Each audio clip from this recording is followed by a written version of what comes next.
Hi and welcome to this post-social podcast.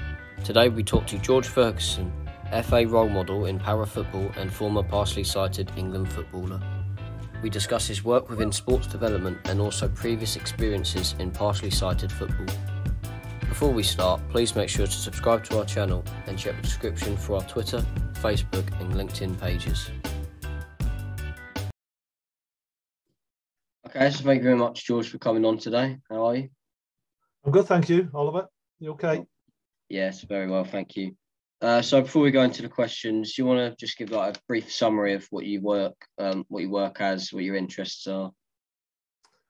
Yeah, a bit of a long list, really. I work for a sight loss charity based in Greater Manchester and across the Northwest. It's called Henshaw's, and I've got a couple of jobs there. One as a patient support officer, which is otherwise known as an ECLO, Eye Clinic Liaison Officer. So I do that a couple of days a week in the eye hospitals in Manchester. I also work for Henshaw's in children's services, delivering weekend activities for children with sight loss. Right. And my other role, I also work for the Football Association on the para-football role model programme, going around the country and doing different presentations and hopefully inspiring the next generation. And my hobbies and interests, play a lot of football, still play football at this age. And I'm also a chairperson and a player in the Partially Sighted Football League. Right, very interesting, yeah. So more into the work you do now currently, what was the role that you said? Well, I've got a couple of roles. Children and Young People's Enablement Officer and Patient Support Officer at the eye hospital. Right, so what for like day-to-day responsibilities then, I guess I could ask. So like what does your job entail? Like what kind of work do you do personally? Yeah, a couple of things. With the children's services, I deliver weekend activities for children from the age of 10 plus, to deliver weekend activities so they can get involved, they can meet each other, hopefully inspire them to have more confidence, more independence, more opportunities to socialize with like-minded peers as well. And I also work in children's adult services in the eye hospital, supporting people who potentially have just been diagnosed with sight loss, could be of any age.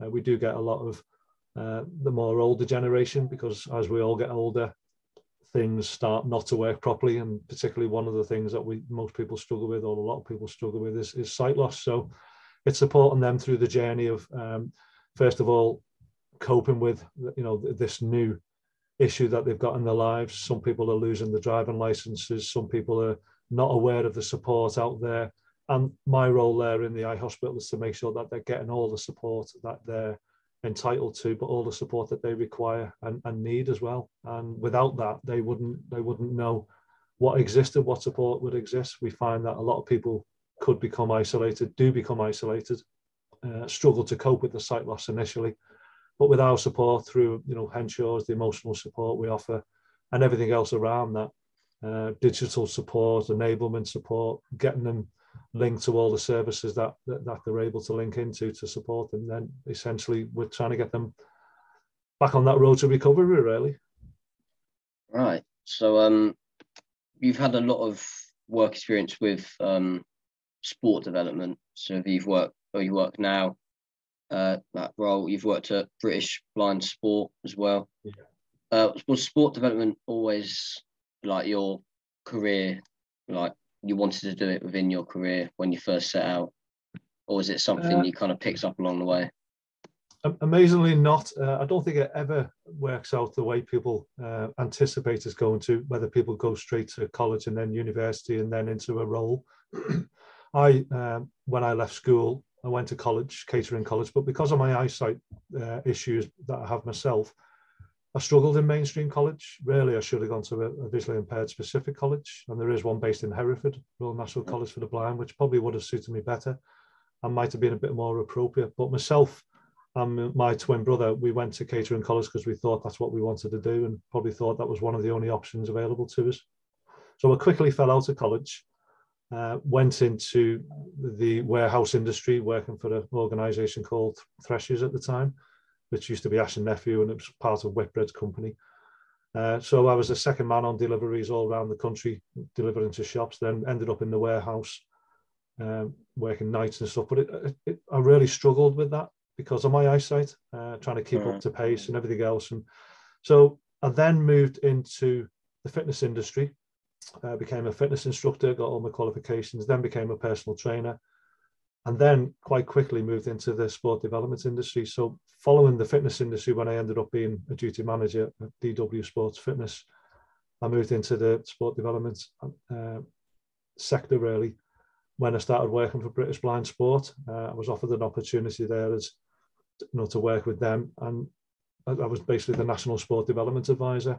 So I had key responsibilities of working with national governing bodies of sport, and essentially just trying to make the mainstream offer out there really as inclusive as possible for visually impaired people to access. So that was part of my main role, and I love that opportunity, but unfortunately redundancy paid way to that, and then I ended up sort of back into the sort of work I'm doing now, still working with people with sight loss, but gone more working directly with them rather than through sport. It's more through support and identifying what support people need, whether it be children or adults, and working with them and the families more closely to support them on a day-to-day basis, really. Right. Yeah. So more on.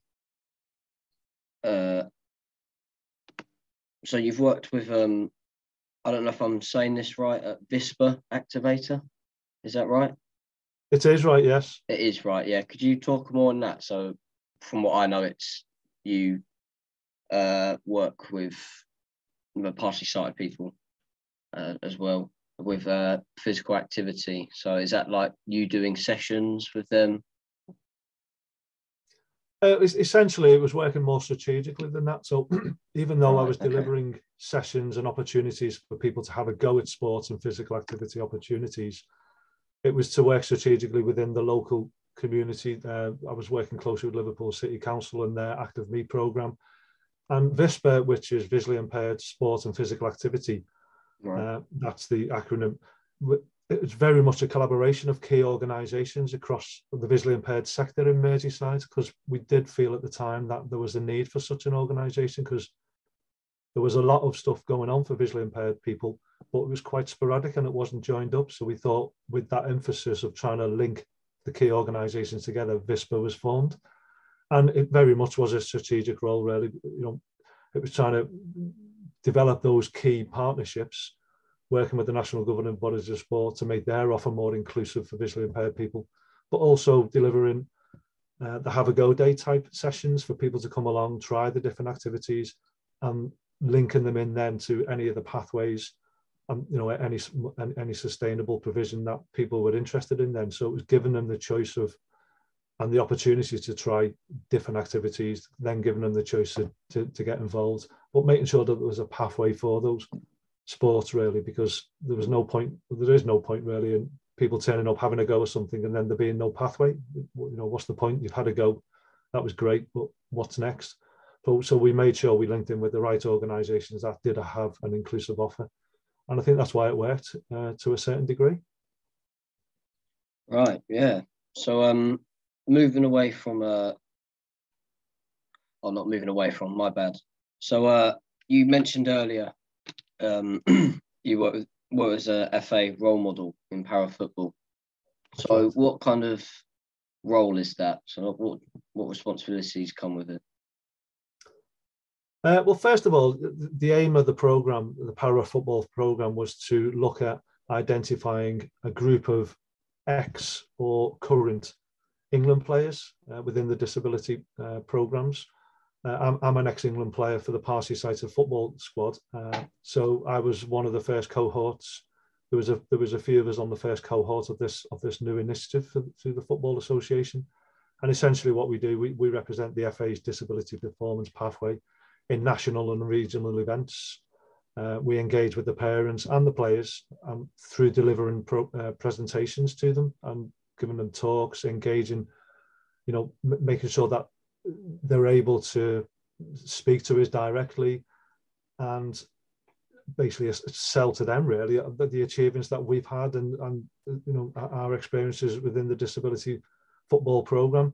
And the aim of the program really is to inspire the next generation. One thing I never had when I first started playing for Great Britain and England was a mentor. Really, it was more, this is how it is, and you just get on with it. And the FA realised that we do need a mentor program. We do need to teach people how to be sportsmanlike and be leaders in their own right, but also have the confidence to develop to become an England player, because a lot of these, or some of these players might never make it, but some of them will, and that's hopefully the aim. And then it is an elite level, and the national governing body of the sport, the FA, are keen to develop those opportunities at the elite end, but they're also keen to develop opportunities at the participation end as well. So it's a wide spectrum. There's a pathway, a great opportunity for future England players to get involved. It allows a great opportunity for us to be able to mentor those players, give them our experience of what we went through as England players, and hopefully they can move on even further to achieving more than what we ever did in the game. And that is ultimately the aim, to be world champions, be European champions, and climb that ladder and sustain that as well, rather than just do it in an ad hoc way, which possibly it might have been done in the past. Right. Yeah. So you mentioned that you're ex-England player yourself. Yeah. Yeah. So how did that opportunity come up for you to first play for England? Well, it all bore from when I was part of the partially sighted football league. I've been playing in the league since 1985 as a visually impaired player. The league was formed in 1979, so it wasn't that far off from being there from the inauguration. But I was introduced to the league by someone in the school that I went to, a really good friend still, and he took us over to a team in Manchester. We started playing in the partially sighted league, and then about a few years later, the first ever England-Scotland international took place for partially sighted players. And then the second game took place the following year at Kenilworth Road in Luton. So we lost the first game to Scotland, won the second game. But then, you're looking at another 10 years before a Great Britain proper team was set up. And it was basically when there was interest in us participating in the European Championships for partially sighted players, the first ones ever. And that took place in Belarus in 1998. And we went over there. First ever championships for ourselves and for the partially sighted, international setup, and we got a bronze medal. So from there, we realised that there was an opportunity to develop in that arena. And then in about 2001, the Football Association came on board, and they took ownership really of the disability para football programme. They fully invested in the partially sighted and the blind setup. So blind football is played with blindfolds, so you know the difference. And then partially sighted futsal is played without blindfolds. A couple of adaptations in the game, but not much difference compared to mainstream. We do use fully sighted goalkeepers. We do play futsal, and that was my first real introduction in about 1997. Was futsal. We played five-a-side football predominantly for many years in the league. Well, since 1979, and then all of a sudden we had to learn this new form of the game, which was futsal.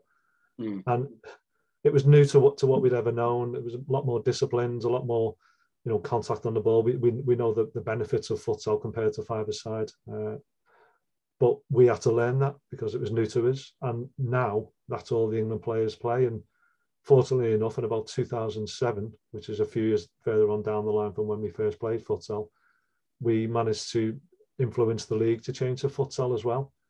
And we were always conscious of the fact that in our league, we've got elite players who play in that game, the England players and everything else, which helps, increase the level and the standard of the league. But we also have players at the other end as well who have got either less sight or less ability.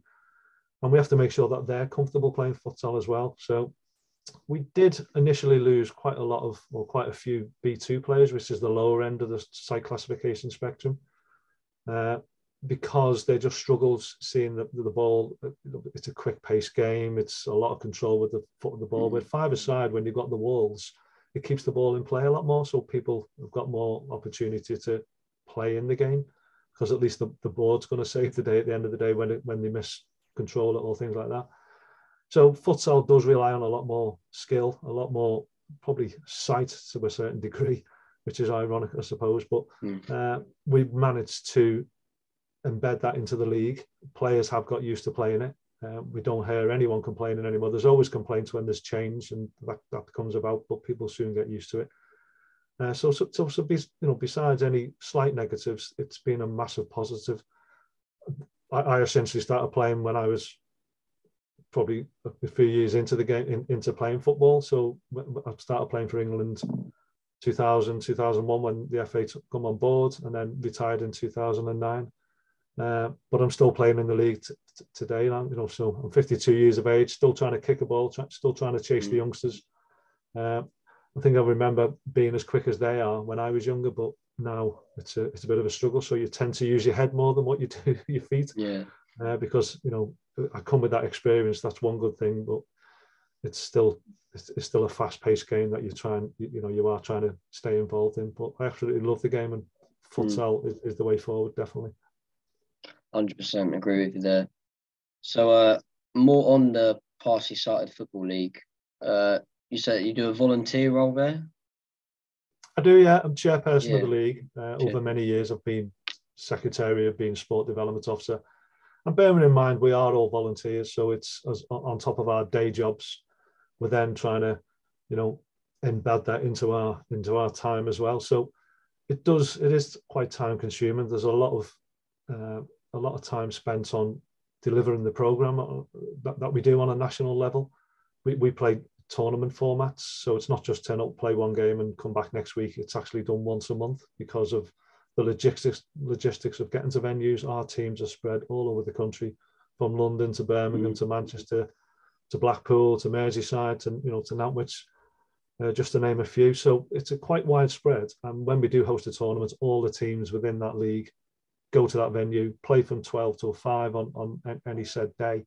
But a good outcome of that, the FA have been really good at initiating the FA Disability Cup, which takes place on the 11th of June this year, and it's live on BT Sport. And then the Channel 4 package is hosted the week after, which is just highlights package. And that's a really strong emphasis on promoting disability football. There's 4 other impairment groups that take part in that weekend. And it's basically the winners of your cup and the winners of your league compete in the FA Disability Cup final. So I'd encourage people to look out for that. I think people will be pleasantly surprised at the level of skill, the level of futsal ability of Party-Sided players. Sometimes when you look at the game, you wouldn't even think these guys had a visual impairment.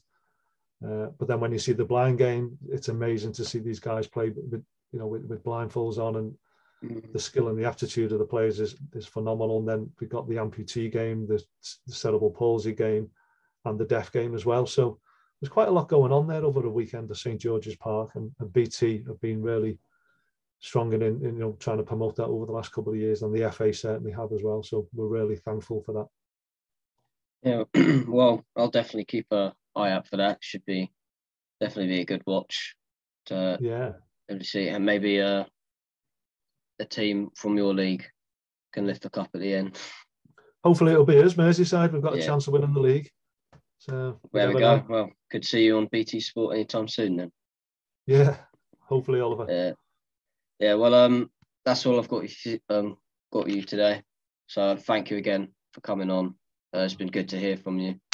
And hopefully see you on BT Sport come June. Yeah, I'll be there in some capacity, don't worry. Cheers, Oliver. Thanks. No problem.